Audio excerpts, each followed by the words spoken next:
All right, my next book that I want to talk about is called Woman X. Woman X is a very unique story. It's a very contemporary story. It was inspired by this, which we all recognize, the Me Too movement, uh, and the abuses of women and the marginalization of women in the world and our culture and our patriarchal society. But I wanted to take it a further step than that. I wanted to show the bigger picture of which Me Too is a part. And so I created a fictional story where the roles are reversed in the world and where the circumstances, which would have to be pretty cataclysmic, would switch the power structure from men to women. So the story starts off with this guy. We all know him, Mr. North Korea. And he decides one day that he's going to fire one of these at the United States. And of course, this starts a chain reaction. And it changes the world overnight in a period of months. It's a cataclysm, of course. Now, in the wake of this, just when this seems to all be settling down, relatively speaking, that comes along. And that's an asteroid about the size of Manhattan.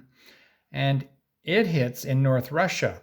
When it strikes, it hits deep into the glacial layers there, and it unleashes that.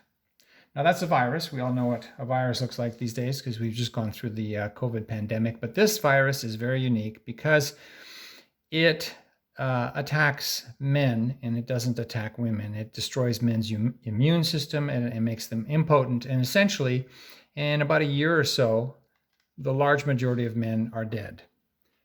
And women are forced to take over and start to rebuild basically a very broken world, for which they blame men to a very large degree, particularly because of the nuclear war, which had already started the downhill spiral of on a global level, all the military, the wars, and all this. So they established new laws internationally over a period of years as they build things back together, put things back together.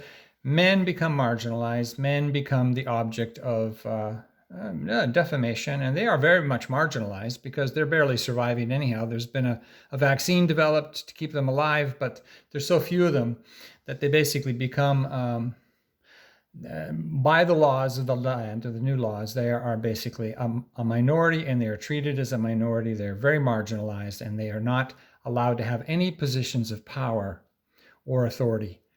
So in the middle of all this, 16 years later, after all of this has happened, a team of astronauts returned to Earth after a very long mission out by Jupiter, and that team is composed of men and women. And right away, the men are collected up and put into camps where they can basically be conditioned and integrated into society where they belong.